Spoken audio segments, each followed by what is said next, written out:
Fala pessoal, voltamos com as informações para todos vocês aqui do canal e vocês vão ficar de boca aberta com essa notícia que eu estou trazendo agora nesse vídeo, uma decisão do STF que vocês não vão acreditar, mas já vai colocando aqui nos comentários a cidade que você está falando e como está o clima aí na sua cidade. Coloque aí que eu quero saber a sua opinião. Já vou pedindo para você também, já deixando o seu like no vídeo, se inscrevendo aqui no canal se você não é inscrito e compartilhe esse vídeo ao máximo de pessoas nos seus grupos de WhatsApp para que mais patriotas de todo o Brasil possam saber a verdade. Você sabe que a verdade você só encontra aqui neste canal.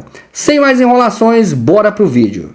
Disse de que o Supremo Tribunal Federal decidiu por unanimidade que o SUS deverá incluir o termo parturiente ao lado de mãe na declaração de nascimento. Vamos ouvir a declaração do presidente do STF, Luiz Roberto Barroso. Determinar que o Ministério da Saúde proceda à atualização do layout da declaração de nascido vivo, DNV, para que dela faça constar a categoria parturiente/mãe de preenchimento obrigatório e no lugar do campo responsável legal passe a constar o campo responsável legal/pai. A corte acatou um pedido do PT. O partido alegou que os termos pai e mãe são discriminatórios em relação a mulheres biológicas que se identificam como homens trans no momento em que dão à luz. A mudança já havia sido adotada administrativamente pelo Ministério da Saúde e agora, com a decisão judicial, o governo fica impedido de eventualmente revogar a medida por conta própria. Caute.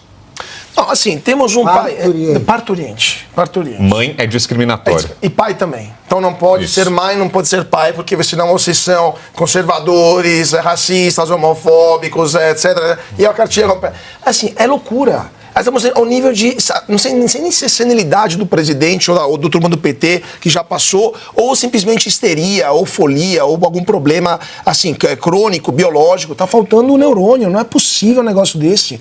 O Brasil tem 50 mil homicídios por ano, temos problemas estruturais gravíssimos, temos um Rio Grande do Sul devastado, temos uma economia, os gringos saindo do Brasil, o dólar chegando a R$6, e o problema fundamental para a nação é colocar parturiente do lado de mãe, porque mãe seria discriminatória. Os caras entraram com uma ação no Supremo Tribunal Federal, que ao invés de rechaçar isso, acatou e julgou, e ainda por cima mandou o governo mudar os documentos que, no momento do parto para colocar parturiente do lado, porque só mãe não pode, é uma discriminação. Ou seja, essa biologia que é europeia, conservadora, branco, hétero, é extremamente discriminatória. Eu mudaria também, já que estamos mudando os documentos do hospital, todos os livros de biologia que deveriam ser imediatamente colocados numa fogueira em praça pública e substituídos por textos criados por Marcia Tiburi e outros cientistas, prêmios Nobel,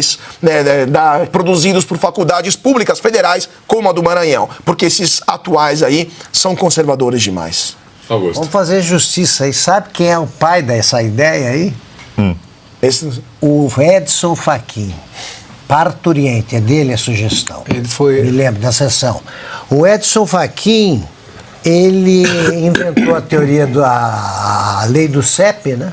Sim. Você não pode julgar a lei do CEP, que é para absolver o Lula. Não é Curitiba, é Brasília. Não diz que não é criminoso, mas julgaram no lugar errado. Ele inventou isso aí, ele se refere à mulher como minha senhora. Ele fala desse jeito.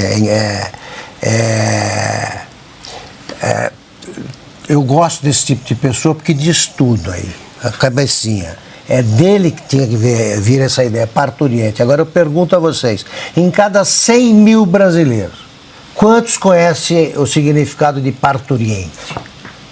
Então você vai querer que a pessoa escreva isso aí, mas ninguém vai entender, nem o homem do cartório, nem ninguém. Parturiente é coisa de pedante. O cara é metido a erudito. O Edson Fachin é o mais dissimulado dos ministros do Supremo. Fingiu que apoiava a Lava Jato até anular tudo. E fica dando essas ideias de jerico. É isso que se vê no Supremo. E antes de passar, Alexandre, deixa eu acrescentar uma outra decisão de hoje do STF. O Supremo formou maioria nesta sexta contra a revista íntima para entrada em presídios. O julgamento estava suspenso desde maio, quando o ministro Cristiano Zanin pediu vista sobre o processo. A sessão virtual foi retomada com o voto de Zanin.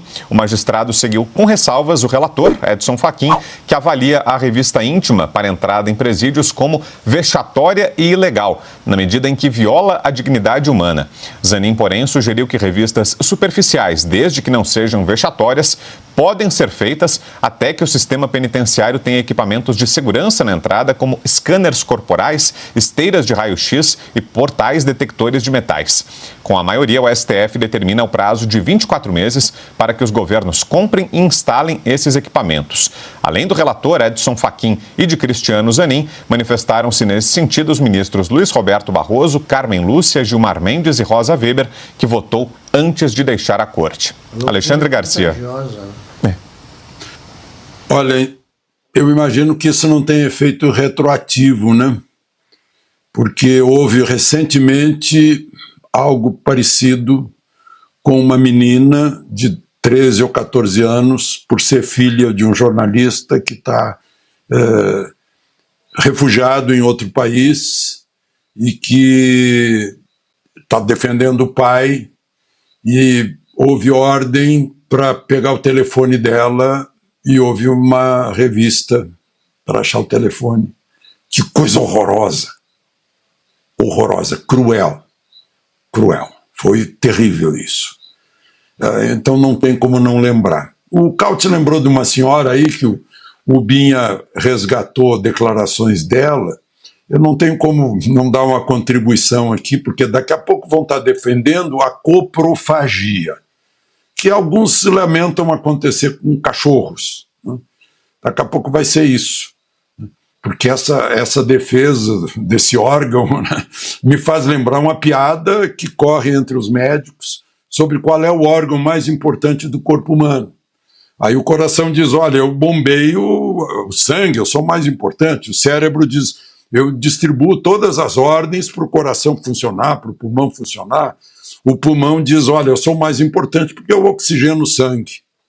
Aí o esfíncter fechou por 10 dias e viu que todo o corpo humano estava gritando que ele era o mais importante. Parece que para essa senhora isso é importante. Por isso que eu fico temendo que um dia haja a pregação da coprofagia. A gente está se envolvendo nisso, meu Deus do céu. Eu vou fazer, desculpem, personalizar isso, eu vou completar 84 anos em novembro. Eu não imaginei que eu viria isso, eu pensei que eu ia ver aqui no meu país uma evolução da humanidade, da civilização, da cultura. Eu estou vendo o contrário, é uma involução. As pessoas estão discutindo idiotices em vez de discutir a essência. Meu Deus, essa história de mãe e parturiente, progenitora, genitora, né, matriz, né, quando é animais a gente fala em matriz. Gente, parece que não tem mãe, né? Nesse tipo de discussão. Meu Deus do céu. E para completar esse pacote aí de decisões do Supremo Tribunal Federal, Piotr, antes do seu comentário, vou acrescentar que a segunda turma do STF tem maioria para manter uma decisão do ministro Dias Toffoli, que mandou soltar Elvis Riola de Andrade, ex-diretor da Gaviões da Fiel ligado ao PCC. Conhecido como Cantor, Riola é o assassino confesso de um agente penitenciário em Presidente Prudente, no interior de São Paulo. O crime teria sido cometido a mando do PCC. Com 4 dos 5 votos pela manutenção do parecer de Toffoli, o colegiado analisa no plenário virtual um recurso da Procuradoria-Geral da República contra a decisão do ministro. Seguiram Toffoli os ministros Gilmar Mendes, Edson Fachin e André Mendonça. Nunes Marques, que também integra a segunda turma, ainda não indicou o seu posicionamento. Ele tem até a meia-noite de hoje para depositar o voto. Piotr. Um desses ministros deveria ter a honradez de dizer: não vou votar este assunto enquanto a gente não se debruçar sobre os abusos contra os presos do dia 8 de janeiro. Aquela moça, a gente vai citar o nome dela aqui porque não tem como, né? A Débora dos Santos, a moça que pintou a estátua lá, Temes de perder o mané, frase do ministro Barroso, ela não está tendo direito sequer há uma jurisprudência do Supremo Tribunal Federal que diz o seguinte, e que, como jurisprudência, é aplicada também a mulheres traficantes, que se a mulher tem filhos abaixo de 12 anos, ela tem a prisão convertida para domiciliar, a preventiva para domiciliar. Convenhamos que a Débora dos Santos não tinha nem passagem pela polícia, e o crime dela foi escrever "Perdeu Mané" com batom na estátua da Têmis em frente ao Supremo Tribunal Federal. E os juízes estão aqui liberando um sujeito que é, entre as acusações, matar um agente penitenciário, ou seja, um agente da lei, do sistema penitenciário. Vamos lá. Enquanto isso, enquanto se tem todas essas discussões aí da questão anal mal resolvida dessa gente, 100 milhões de pessoas não têm rede de esgoto no país. E este governo do presidente Lula, logo no primeiro mandato, tentou reverter o marco do saneamento que foi aprovado no Congresso Nacional e que marcou para 2030, agora 2033, aumentou um pouco o prazo, para aumentar o saneamento, chegar em 90% de coleta e tratamento de esgoto e quase 100% em relação à água. Um país continental é uma marca importante. O Alexandre falou de involução, não tem nem saneamento, que por acaso é básico. Essas pessoas todas da universidade deviam se preocupar com saneamento. Eu vou contar uma história rápida aqui. Uma vez eu fui à Universidade de São Paulo, na ECA, na Escola de Comunicação e Artes, e fui lá, na empresa que eu trabalhava, para fazer uma palestra. E aquela molecada queria discutir Mao Tse Tung. Eu falei, pô, mas tem o Rio Pinheiros poluído, vocês querem discutir Mao Tse Tung? Vocês estão na universidade pública, paga com dinheiro do ICMS, do contribuinte de São Paulo, é uma universidade estadual, e vocês estão querendo falar de Mao Tse Tung? Eu tenho problemas reais na vida. Felizmente o Rio Pinheiros está sendo despoluído, mas nós estamos falando de coisas reais e vocês aqui estão se achando o quê? Vocês querem discutir o mundo e não conseguem resolver o problema da sua praça, que está ali, que atravessam todo dia para a escola. A universidade já estava dando sinais, a universidade pública, lamentavelmente, já estava dando sinais de que estava indo numa decadência. Quer dizer, ninguém imaginava que chegaria a esse ponto aí, do que a gente viu da apresentação lá no Maranhão, mesmo das crianças ali, com a presença do presidente da República. Augusto, você falou sobre, se eu olhar para o presidente da República, eu estava acho que na 4ª série, ou na 3ª série, acho que na 4ª série, e um professor, claro, ninguém ia discutir questões políticas que nem idade tinha para isso, né? De compreensão. Mas para falar da importância dos pronomes oblíquos, do uso dos pronomes oblíquos, citava Jânio Quadros, que, convenhamos, tinha uma preocupação imensa com isso. Eu tenho um dicionário do Jânio Quadros, isso é uma relíquia minha, escrito o dicionário por Jânio Quadros. Quem vai usar alguma coisa de referência do Lula para a língua portuguesa que seja?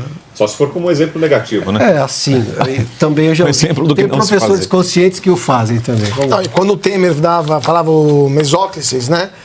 Ele era taxado de ser elitista, né? Ele era considerado... E o Lula, que assassina o português dia sim, dia não, ou essa turma aí da parte traseira das faculdades, tarados do traseiro das faculdades, estão liberados. Viva as Mesóclises do Michel Temer. Poxa. É isso. O Alexandre está chamando. Oi, Alexandre. Ô Piotr, só para acrescentar, eu fui a Guarujá para fazer uma entrevista com o Jânio Quadros e ele não quis me receber. Sabe como ele me recebeu? Porque eu queria conversar com ele sobre a gramática da língua portuguesa que ele havia escrito. Íamos conversar a respeito, aí ele me deixou entrar. Depois de uma garrafa de vinho, aí ele acabou dando a entrevista que eu queria. Mas que assunto eu teria com o presidente Lula, por exemplo? Vamos falar sobre os sindicatos de São Paulo, talvez, os metalúrgicos, né? Seria o único assunto. Não, eu não teria nenhuma alternativa para conseguir alguma coisa, um motivo para romper uma barreira. Foi a gramática da língua portuguesa, que ele escreveu. São 5 livros, eu tenho aqui em casa. Agora, Augusto, voltando a essas decisões do Supremo, revista íntima é proibida nos presídios, o cantor do PCC é solto pelo colegiado. O que dizer, hein, Augusto? Olha, o cadáver do Clériston da Cunha continua estendido ali, simbolicamente, à Praça dos Três Poderes. Essa menina continua presa, prendem mendigos e soltam um cara do PCC e nenhum faz essa pergunta. É que o Alexandre de Moraes não tem nada a dizer. Quem tem, a gente que tem para prender é aquela turma, são os golpistas, bota aspas nisso, no 8 de janeiro, e ele não tem nada a dizer sobre a soltura de um integrante de uma organização criminosa que avisa que o Brasil pode se transformar numa Colômbia do tempo do Pablo Escobar. Sim. Tá evidente isso, eles soltam. De novo, eles estão libertando assassinos psicopatas. Esses podem. Os golpistas ficam na cadeia e os mendigos também. E olha, no Congresso está avançando a PEC que proíbe ministros do STF de atuarem no Tribunal Superior Eleitoral. Atualmente, o TSE é integrado por 7 magistrados, sendo 3 do Supremo. A proposta, que exclui ministros do STF da composição do TSE, prevê que eles sejam substituídos por nomes indicados pela Câmara e pelo Senado. Segundo o autor da PEC, senador Márcio Bittar, já foram registradas 24 das 27 assinaturas necessárias para dar prosseguimento à PEC. Questionado sobre a disposição do presidente da CCJ do Senado, Davi Alcolumbre, de pautar o debate, Bittar admitiu que o congressista considera que não é um bom momento para essa discussão. E você, Carlos Cauti, qual a sua opinião, Cauti, sobre essa medida? Uma boa iniciativa? Está dando muito medo no Supremo. Essa medida está criando um terror entre os ministros do Supremo Tribunal Federal que estão vendo isso avançar. E essas decisões, como a gente está estapafúrdias de liberar membros de organizações criminosas como o PCC, a gente tem um histórico longo disso. Quem não se lembra do André do Rap, que foi libertado e desapareceu? Ou o caso até que tivemos que entregar helicópteros do PCC que tinham sido sequestrados e utilizados pela Polícia Militar, foram entregues de volta para esses criminais, lanchas, etc. É óbvio que temos um problema, mas o problema maior são os abusos cometidos pelos ministros do STF, especialmente com decisões monocráticas a partir de 2019 para cá. Boa parte das decisões que foram tomadas contra o governo Bolsonaro de forma monocrática foram ou abertamente ilegais ou, no mínimo, questionáveis do ponto de vista jurídico. Por exemplo, a proibição de nomear o Alexandre Ramagem como diretor da Polícia Federal, que era a prerrogativa exclusiva do presidente da República. Segundo a Constituição. Exatamente, segundo a Constituição. E teria, por exemplo, decisões como aquela de publicar, de divulgar a reunião de gabinete do governo Bolsonaro, que foi televisionada em pedaços em rede nacional, coisa absurda, uma decisão monocrática também de um ministro agora aposentado que naquelas ocasiões lá mandava mensagem de WhatsApp para outros ministros alertando sobre o risco nazista no Brasil. Esse é o nível do delírio que a gente tem, ou tinha, pelo menos que esse ministro se aposentou no Supremo Tribunal Federal. Então é óbvio que é hora de falar um basta nisso. É hora que um dos 3 poderes que compõem a República decida se tornar aquilo que em inglês se chama check and balance,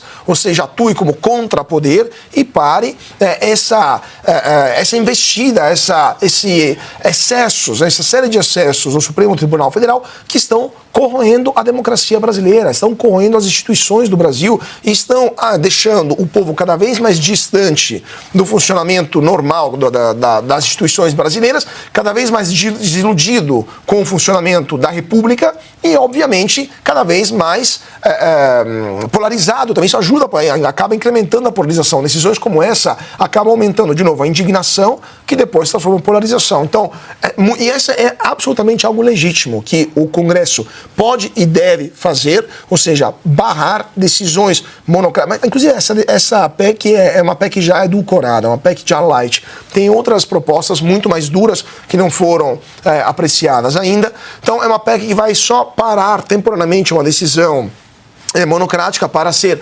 reanalisada e se o pleno do Supremo, se o plenário do Supremo aprovarem com a maioria qualificada, aquela decisão pode continuar vigorando. Ou seja, nada mais me parece do que simples bom senso aquilo que o Congresso quer fazer e que existe em muitos países do mundo, todas as democracias. Te agrada também essa ideia, Alexandre Garcia, dessa PEC apresentada no Senado? Faz sentido, porque, veja só, Tribunal de Contas da União, analogamente, né, não é um órgão do Judiciário. O Tribunal Superior Eleitoral não é um tribunal, né, é um órgão para contar voto, para fazer eleição. Não tem nada a ver com justiça isso. Estados Unidos e outros países é uma secretaria de governo que faz a eleição. Não é um órgão do judiciário. O Tribunal de Contas da União não é um órgão do judiciário, é um órgão auxiliar do legislativo, que é o maior dos poderes. Hoje eu estava observando com uma roda de amigos, olha, Niemeyer percebeu isso. O prédio mais alto da Praça dos Três Poderes é do Congresso Nacional. É o principal, é o que está corroborado pelo voto. É o órgão que representa o povo. Então, o Congresso tem um órgão auxiliar, que é o Tribunal de Contas da União. Poderia ser também o órgão eleitoral, né? Porque tem uma eleição a cada 2 anos. O Tribunal Superior Eleitoral tem um prédio maravilhoso em Brasília.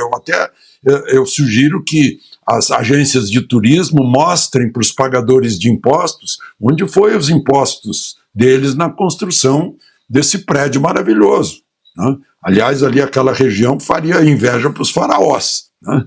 Daquela região dos tribunais. Então, faz sentido, né? Eu não sei se isso vai ter futuro, essa proposta, mas nos faz pensar, né?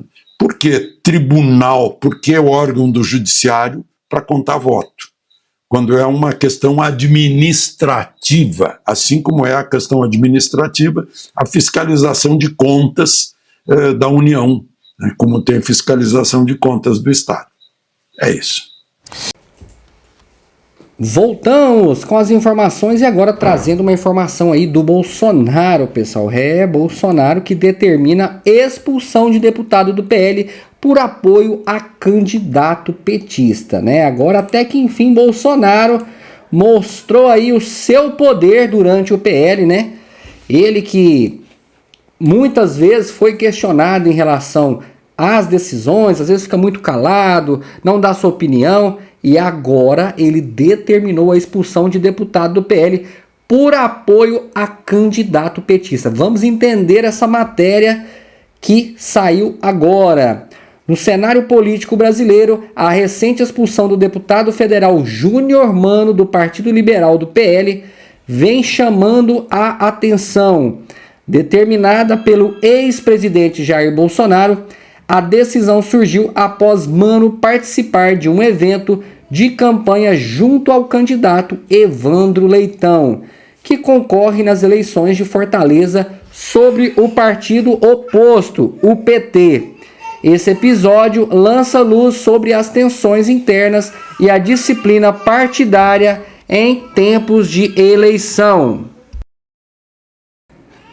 A confirmação do pedido de expulsão foi feita pelo próprio Júnior Mano em suas redes sociais.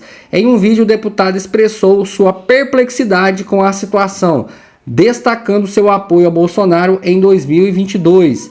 A alegada ingratidão por parte do Bolsonaro levantou debate sobre a lealdade política e a rigidez nas consequências impostas aos membros do PL em circunstâncias semelhantes. Ele diz: acabo de receber uma ligação do presidente estadual do PL, deputado Carmelo Neto, no qual o seu líder, o ex-presidente Bolsonaro, pede a minha expulsão do partido por eu apoiar o candidato Evandro Leitão para prefeito de Fortaleza. Votei em Bolsonaro em 2022 e quando o bolsonarismo é contrariado, sempre é tratado como forma de ingratidão. Expus meus pensamentos e decidi o que é melhor para a capital e virei uma vítima de perseguição. As pessoas estão acima dos partidos, por isso irei de Evandro Leitão. Tá aí a declaração do Júnior Mano, né, o deputado. Vamos lá. Por que Bolsonaro pediu a expulsão de Júnior Mano? A principal justificativa para o pedido de expulsão está relacionada à presença de Júnior Mano num evento que favorecia as aspirações de Evandro Leitão, opositor de André Fernandes, que é o candidato do PL. O evento contou com a presença de 41 prefeitos e foi também prestigiado pelo ministro da Educação Camilo Santana. essa confluência de forças políticas distintas acirra ainda mais a disputa em Fortaleza. E Bolsonaro reagiu buscando preservar a unidade e comprometimento dentro do seu partido. Tá aí essa bomba no dia de hoje, nesse sabadão aí. Bolsonaro que determinou a expulsão aí do deputado do PL por apoiar aí candidato petista. Qual a sua opinião referente a isso? Você acha que o partido é maior do que a própria pessoa? Ou você acha que se a pessoa estiver naquele partido, ela tem que seguir as regras e as normas, né, que aquele partido determina? Ó, você tem que votar nesse, você não pode votar naquele. Se você é PL, você é bolsonarista. Se você é PL, você não pode votar em outro partido. Coloque aqui embaixo a sua opinião. Quero saber a opinião sua a respeito desta matéria. Pessoal, vou ficando por aqui. Espero que vocês tenham gostado desse vídeo. Deixe o like no vídeo, compartilhe esse vídeo, se inscreva em nosso canal. Vou ficando por aqui, mais tarde tem vídeo novo no canal. Um forte abraço e te espero no próximo vídeo.